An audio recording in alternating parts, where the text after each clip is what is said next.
ভিডিওটিতে ক্লিক করার জন্য আপনাদেরকে জানাই অসংখ্য ধন্যবাদ। আপনারা দেখছেন আপনাদের প্রিয় ইউটিউব চ্যানেল ওয়াও 007। তো ফ্রেন্ডস, সবাই কেমন আছেন? নিশ্চয়ই খুব ভালো আছেন এবং সকলেই চিন্তিত আছেন রাজ্য সরকারি কর্মচারীদের আদৌ ডিএ মিলবে কিনা এই নিয়ে সকলেই চিন্তিত আছেন।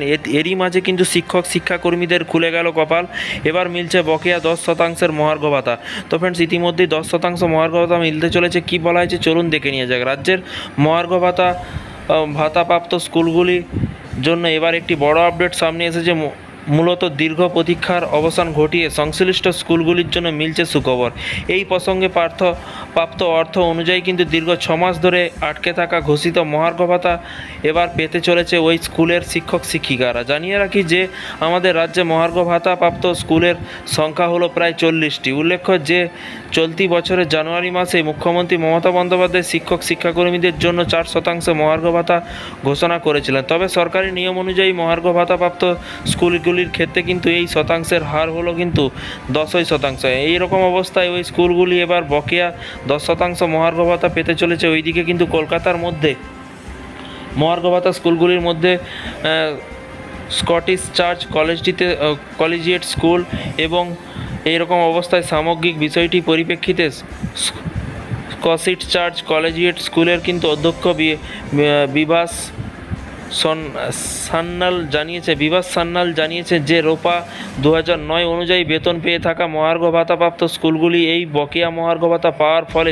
শিক্ষাকর্মীরা নিঃসন্দেহে উপকৃত হবেন। তবে এই বছরে দ্বিতীয়বার ঘোষণা করা মহার্ঘ ভাতা পাওয়া গেলে বেশ ভালো হতো।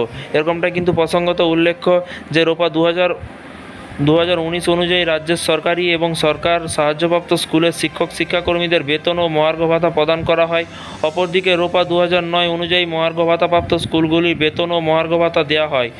এইরকম অবস্থায় সামগ্রিকভাবেই কিন্তু এই নতুন মহার্ঘ ভাতা ঘোষণা হওয়ার পরে কিন্তু শিক্ষাকর্মীদের মহার্ঘ ভাতার হার কিন্তু 141% থেকে বৃদ্ধি পেয়ে হলো কিন্তু 151%। এরই পাশাপাশি দেখুন বলা হয়েছে, জানিয়ে রাখি যে মহার্ঘ ভাতাপ্রাপ্ত স্কুলগুলির জন্য অর্থ দপ্তরের কাছ থেকে প্রকৃতভাবে কিন্তু অনুমোদন নিতে হতো, যার ফলে কিন্তু জানুয়ারি মাসে মহার্ঘ ভাতা পেলেও কিন্তু এপ্রিল থেকে যে দ্বিতীয় মহার্ঘ ভাতা পাওয়ার কথা সেই প্রক্রিয়া এখন থেকে থমকে রয়েছে।